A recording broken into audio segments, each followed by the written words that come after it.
맥라렌이 마지막으로 F1 컨스트럭터 챔피언십을 우승했던 1998년, 랜도 노리스와 오스카 피아스트리는 아직 태어나지 않았고 현 CEO인 잭 브라운은 FIA GT 시리즈의 드라이버로 참가하고 있었으며 감독인 안드레아 스텔라는 대학원에서 박사 과정을 밟고 있었습니다.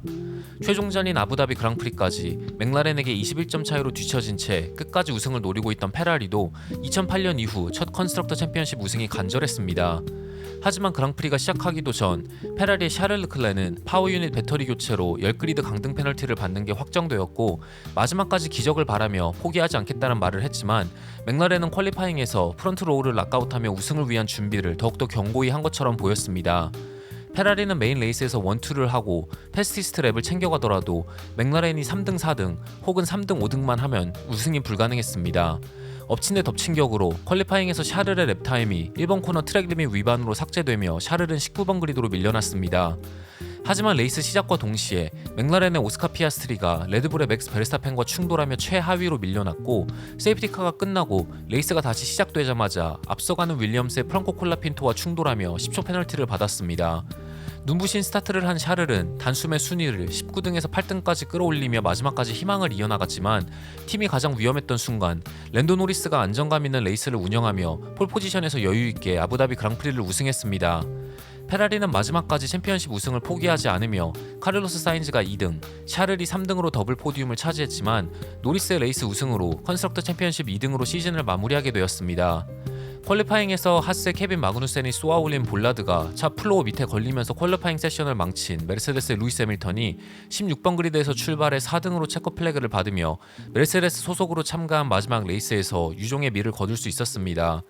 시즌 초반 끝없는 부진에 빠졌던 알핀이 시즌 막판 반등에 성공했고 피에르 가슬리가 7등을 차지하며 컨스트럭터 챔피언십 순위에서 6등을 확정지었고 이번 시즌 내내 기복 없는 좋은 폼을 보여준 하스의 니코 �ül켄베르크가 8등, 에스턴 마틴의 페르난도 알론소가 9등, 그리고 오스카 피아스트리가 10등으로 마지막 포인트 피니쉬를 기록했습니다.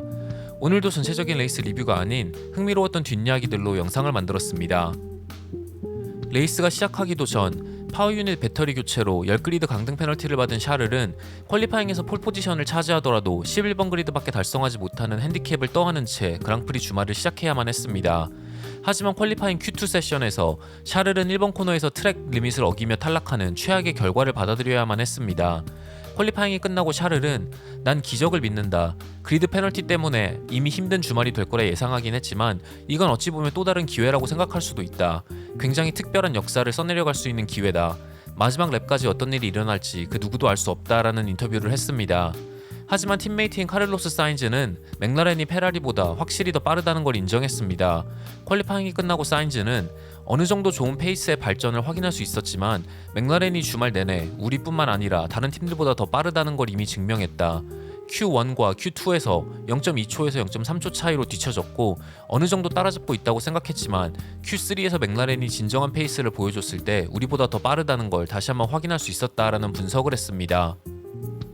한편 F1 역사상 가장 오랜 시간 유지됐던 드라이버와 팀 조합이었던 메르세데스와 루이스 해밀턴은 아부다비 그랑프리에서 작별을 준비하고 있었고 해밀턴의 마지막 레이스에서 의미 있는 결과를 얻고자 했던 메르세데스는 FP 세션 내내 나쁘지 않은 페이스를 보여줬습니다. 하지만 퀄리파잉 Q2에서 해밀턴은 타임 드랩 도중 하스의 케빈 마그누센이 부딪히며 트랙으로 떨어져 나온 볼라드를 피하지 못했고 볼라드는 차 플로어와 프런트윙 사이에 껴버리면서 해밀턴의 퀄리파잉을 망쳤습니다. 하지만 메르세데스의 토토 울프는 볼라드뿐만 아니라 메르세데스가 퀄리파잉 작전을 잘못 세웠다고 자책했습니다. 퀄리파잉이 끝나고 울프는 해밀턴에게 사과해야만 한다. 그리고 해밀턴뿐만 아니라 마지막 레이스를 위해 열심히 일해준 모든 팀 멤버들에게도 사과한다. 해밀턴에게 알맞는 셋업을 찾아냈음에도 불구하고 그의 기대에 부응하지 못했다. 조금 더 일찍 해밀턴을 트랙으로 내보냈어야만 했다.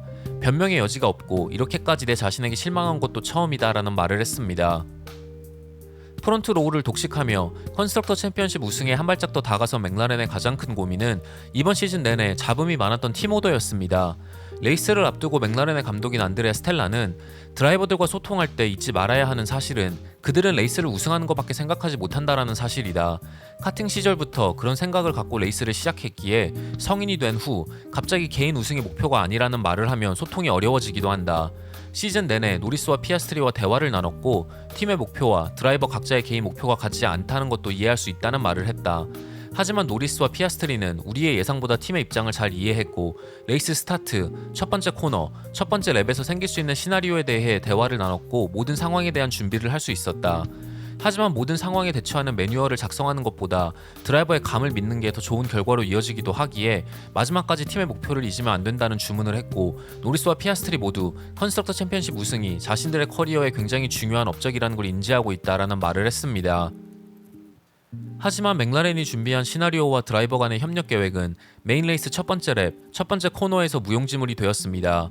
레이스 시작과 동시에 4번 그리드에서 좋은 출발을 한 베르스타펜은 1번 코너에서 피아스트리의 안쪽을 파고들었고 피아스트리의 왼쪽 후방과 부딪히며 피아스트리는 스핀하고 레이스 진행 반대 방향으로 차가 정차했고 베르스타펜은 올바른 방향으로 스핀하며 바로 레이스로 복귀할 수 있었습니다. 스튜어드들은 조사 후 베르스타펜에게 10초 페널티를 부과했습니다. 레이스가 끝나고 베르스타펜은 출발이 좋았기 때문에 안쪽 라인을 잡으려고 했지만 공간이 점차 사라지고 있다는 걸 눈치챘다. 마지막에 피하려고 했지만 처음부터 계획했던 라인이 아니었기에 피아스트리와 부딪혔다. 피아스트리에게 찾아가 이미 사과했다. 절대 일으키고 싶지 않은 사고였고 특히 피아스트리처럼 착한 드라이버와는 사고를 내고 싶지 않다. 정말 안타까운 사고였다. 안쪽 라인 추월을 시도하고 피아스트리가 내 위치를 확인하지 못했다는 사실을 너무 늦게 알아차렸다. 사실 20초, 30초 혹은 스톱뱅고 페널티가 나올 거라 예상하고 있었다. 더 이상 페널티 시스템이 어떻게 적용되는지 이해할 수가 없기에 이런 일로 화를 내지 않으려고 한다라는 인터뷰를 했습니다. 싱가포르 그랑프리 주말 공식 인터뷰에서 욕을 하며 사회봉사 징계를 받은 베르스타펜은 다음 주에 르완다에서 열리는 FIA 연말 시상식에 참가해 우승 트로피를 전달받고 르완다에서 열리는 하위 카테고리 레이싱 행사에 참가하는 것으로 사회봉사를 할 예정으로 알려졌습니다. 한편 사고에 대해 피아스트리는 베르스타펜이 조금 무리해서 추월을 시도했다고 생각했지만 레이스가 끝나고 바로 찾아와 사과를 했다. 아주 힘든 레이스였지만 우리가 원했던 결과를 얻을 수 있었기에 크게 신경 쓰지 않는다. 특히 나에게는 잔인하게 느껴졌던 레이스였지만 컨스트럭터 챔피언십을 우승했다는 게 더 중요하다. 팀이 이보다 더 자랑스러울 순 없을 것 같다라는 소감을 남겼습니다. 피아스트리의 사고로 어수선했던 분위기에도 불구하고 이번 시즌 드라이버 챔피언십 2등을 차지한 랜도 노리스는 팀이 가장 필요로 할 때 그 기대에 걸맞는 레이스를 펼치며 당당하게 아부다비 그랑프리를 우승했고 26년 만에 맥라렌에게 컨스트럭터 챔피언십 트로피를 선물했습니다. 레이스가 끝나고 노리스는 대형 스크린으로 첫 번째 랩에 샤를이 8등까지 올라온 것을 확인하고 살짝 불안해졌다. 하지만 나 자신의 레이스에만 집중하기로 마음먹었다. 하지만 사인즈를 상대로 4.2초 이상 거리를 벌리는 게 불가능했기에 레이스 내내 안심할 수가 없었다. 까다로운 레이스였지만 아드레날린이 계속해서 분비되고 있었고 최악의 시나리오를 상상하기보다는 차를 운전하는 데만 집중했다. 피아스트리는 정말 운이 없었고 그의 사고를 확인하며 살짝 우승에 대한 의구심도 들었지만 금방 집중력을 되찾았다라는 인터뷰를 했습니다. 아부다비 그랑프리를 끝으로 페라리를 떠나는 카를로스 사인즈는 이번 시즌 마지막 레이스에서 다시 한번 포디움에 오르며 자신의 가치를 증명했습니다. 팀을 옮기면서 페라리를 완전히 머릿속에서 지우는데 시간이 오래 걸릴 것이라고 예상하느냐는 질문에 사인즈는 솔직히 말하면 그렇게 오래 걸릴 것 같지는 않다. 이미 이번 그랑프리 후반부 코너에서 페라리의 감각과 반응을 최대한 몸으로 기억하려고 노력하고 있었다. 내일과 화요일 바로 테스팅을 시작하기에 차의 반응과 주행 시의 느낌을 피드백할 수 있게 미리 준비하고 있었다. 윌리엄스의 차를 어떻게 더 빠르게 만들 수 있을지 벌써 기대가 된다라는 대답을 내놓았습니다. 하드 타이어로 레이스를 시작해 레이스 후반을 새로운 미디엄 타이어 세트로 달리며 페이스를 끌어올린 루이스 해밀턴은 팀메이트인 조지 러셀과 14초까지 벌어진 거리를 줄이는 데 성공했고 마지막 랩에는 추월까지 하며 4등으로 체커 플래그를 받았습니다. 메르세데스에서의 마지막 레이스를 끝내고 난 뒤 해밀턴은 기쁜 일과 슬픈 일을 메르세데스와 함께 보냈다. 내가 그동안 내린 결정들에 쉽게 동의하지 못하는 사람들도 분명 있었을 것이다. 하지만 함께한 시간이 점점 쌓일수록 처음에는 부정적이었던 사람들도 내 편이 되어 끝까지 나를 지지해주기 시작했다.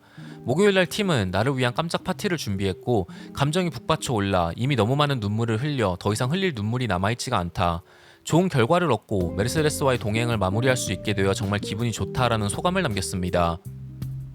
이번 시즌 내내 수많은 해고 루머에 휘말린 레드불의 세르히오 페레즈는 시즌 마지막 그랑프리인 아부다비 그랑프리에서 첫 번째 랩 사고에 휘말리며 리타이어하는 최악의 주말을 다시 한번 보냈습니다. 레이스가 끝나고 페레즈는 다음 시즌까지 이어지는 계약서가 존재한다. 다음 주에 무슨 일이 일어나지 않는다면 난 다음 시즌에도 팀에 남아있을 것이다. 현 상황에 대한 대화를 팀과 나눌 것이고 합의점을 찾아야 한다면 찾을 것이다. 하지만 다음 시즌 계약은 아직도 유효하다라는 인터뷰를 했습니다. 그리고 사고에 대해서는 차량 문제가 레이스 시작 전부터 있었다고 주장했습니다. 사고에 대해 페레즈는 보타스와 부딪히기 전부터 엔진에 문제가 있었다. 기어를 변속할 때마다 클러치가 슬립되는 현상이 있었다. 그 문제가 계속해서 이어졌다고 생각한다. 그리고 사고가 났고 그 다음에는 클러치가 아예 작동하지 않았기에 리타이어했다. 드라이버는 주변 상황과 차의 영향을 받을 수밖에 없고 차의 성능을 100% 끌어낼 수 있는 상황이 갖춰져야 하지만 이번 시즌 내내 난 꾸준히 100% 성능을 발휘할 수 없는 상황에 놓여졌다. 굉장히 복잡한 시즌이었다라는 분석을 했습니다. 굉장히 흥미진진했던 2024 F1 시즌이 아부다비 그랑프리를 끝으로 마무리되었습니다. 레드불과 맥스 베르스타펜의 독주는 시즌 초반에만 유효했고 시즌이 진행될수록 다른 팀들의 성능이 점점 더 올라오면서 마지막까지 팬들을 즐겁게 하는 레이스가 계속해서 이어졌기에 2024 시즌은 수많은 팬들의 기억 속에 오랜 시간 남을 것으로 예상됩니다. 2025 F1 시즌은 그라운드 에펙트와 현 파워 유닛 규정이 적용되는 마지막 시즌이 될 예정입니다. 팀들 간의 성능 격차는 더욱더 좁혀질 것으로 예상되지만 팀들은 2025 시즌 성적도 중요하지만 동시에 파워 유닛을 포함한 대부분의 차량 관련 규정이 변경되는 2026 시즌도 동시에 준비해야 하기에 매우 혼란스러운 시즌이 될 것으로 예상됩니다. 과연 2025 시즌은 얼마만큼 흥미로운 관전 포인트와 이야기거리들로 팬들을 즐겁게 해줄지 기대하면서 이번 영상을 마치도록 하겠습니다. 시청해주셔서 정말 감사합니다.